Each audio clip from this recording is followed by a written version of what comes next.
Sixth grade families. This is John Riddle, sixth grade science teacher with... Hi, this is Mrs. Mulholland, sixth grade history teacher. We wanted to give you a little overview of the sixth grade trip coming up. We're really excited. Both of us will be on the trip along with other sixth grade advisors. The trip takes us north. We'll be leaving from the Gregg Theater, which we'll get into in a bit, and we head up 79. We do have a coach bus with a professional driver. And our first stop is up in the Lake Erie area. The trip themes are creativity, curiosity, time management, team building, ethics, resilience. We really focus this trip a little differently than some of the other trips. There is curriculum. We get some really good science in on day one. But we really want to build how we get along, what we do, how we converse. It works really well on a number of things that we do along the trip. The trip dates are the 10th through the 12th. That's a Wednesday through the Friday. We do leave at regular departure time or regular school time, so we don't leave the campus until about 9. So your student just needs to be here at 8:10, and that works out really well for us.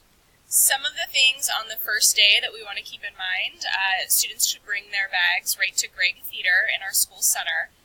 They need to make sure if there's any medications, they're passing them off to sixth grade faculty members, and then they'll meet with their advisory group so we can make sure everyone's there, everyone's ready to go. They should bring a packed lunch in their backpack for that day. We'll be leaving school, heading to Erie. We travel to the Tom Ridge Environmental Education Center, and it should be a pretty good day. At the center, we're going to be doing some work that we follow up from what we're doing in class regarding the sea lamprey and the lake trout population. And it should be a really exciting place. The staff there will be running a couple programs for us. And we do hope to have time to get a little service project in, which we're proud to be able to do. After our fun, exciting day, we will head back for dinner. We have pizza at a pavilion on Lake Erie at shelter number 11, and then we check into the hotel with students.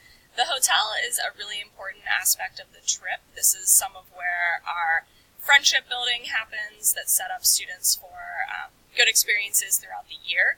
We spend a lot of time talking with students about preparing for this. We have some role-playing activities in their health classes and advisory times to help students prepare for this. For the rooming assignments, students are guaranteed at least one person that they choose, and then we encourage them to be open to rooming with other classmates.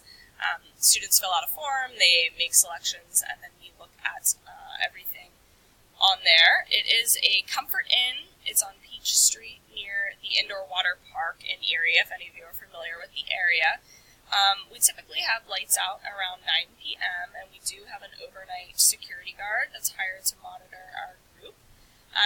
We don't tell them they're roommates pretty much until they're getting to the hotel so that we can talk with students at that time and not have any sort of nervous buildup. If you have any concerns about rooming, you're always welcome and encouraged to reach out to your child's advisor. In the morning, we have breakfast at the hotel, and then we head to Peek and Peak. And the focus for this day is a challenge by choice, and it is a challenge course. There are a number of different levels of ropes courses that students can choose to do. There is a pretty cool zip line that the students also have the opportunity to do.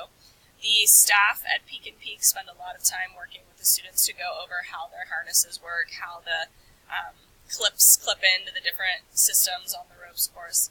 On that day, we have a Subway boxed lunch that students have the opportunity to sort of choose what they're getting, and we return to the hotel around 4 p.m. Usually on this day, they're pretty wiped out by the end of the second day, having had fun outside. We then head over to a really neat family-run business called Ricardo's, have a great meal there. Afterwards, the highlight for many students is this time on Thursday evening. There's a lot of Jenga games going on. There's a lot of board games. There's time at the pool if the student is interested. So they're all in these common spaces, and I usually lose pretty badly in Jenga, so it's a good evening. the next morning brings us to packing up at the hotel, getting breakfast, and then heading to the Erie Art Museum.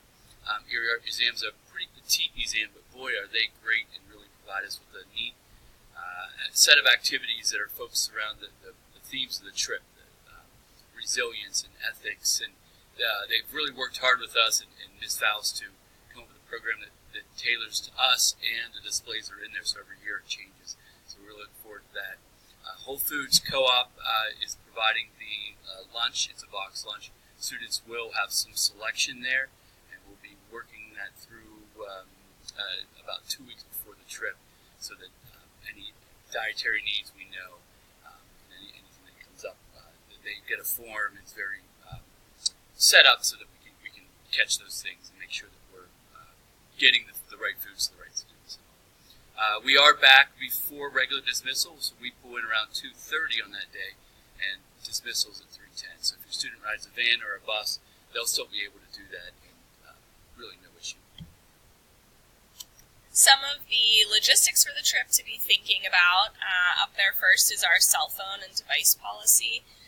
Students are generally not permitted to bring devices other than their cell phone. If they choose to bring their cell phone, faculty members will collect them throughout the trip. They do have time in the evening to call home, and usually they're pretty excited to talk with their family and share what they're doing in the day. If a student does not have a cell phone, we as faculty members are happy to have them use ours, or a classmate will lend them theirs. They're generally not calling at any other point in the day, so just talk with your student about what you might want to do as far as communication during the trip. For snacks, students are able to bring snacks for basically the hotel room. They're not really eating on the bus or throughout the day, but in the hotel room, if they want to have snacks, they're able to bring up to a 1-gallon Ziploc bag size, so whatever they might want to put in there, they're welcome to. And generally the expectation is they're going to be open to sharing that with their roommates if they want to, or if they want those snacks. And then if there are any allergy concerns, we talk with the students ahead of time to make sure they're aware of that in whatever room they might be in. As far as paperwork, everything that you need can be found on MySwickly in the resource tab. So if you look at where this arrow is pointing here, there's the resource tab and then the middle school page. Students can find this, or parents can find this. And on the middle school page, there'll be everything that you need, including the medical form, which if your child is bringing any sort of medication, it needs to be completed and turned into faculty several days before the trip, so that we can meet with our nurse, Beth Brown, to talk about how that process works. And then there is a Peek and Peek waiver form, which students need to have completed prior to participating in the ropes course. We also have a packing list and a schedule. Students really love that they have access to this, and they're able to look and see what's on the schedule ahead of time and sort of think about what parts might be their favorite. And the packing list is more for families if you need to help your child prepare for the trip. We always encourage packing a couple layers, just because, our trip is dependent a little bit on being outside, so we'll be outside weather permitting, and we encourage your child to be prepared for that. If you're unsure about any of these forms or where to find them, just reach out to your student's advisor, and we'll do our best to talk with you. We want it to be a positive, wonderful experience for all of our students. It's usually a blast of a trip. We love having it at the beginning of the year. All of our new students get a chance to really make some good friends, and our returning students have a chance to make some of those new friendships. All of our faculty get a chance to know your child a little bit better, so we're really looking forward to it. Thanks for your time. Goodbye.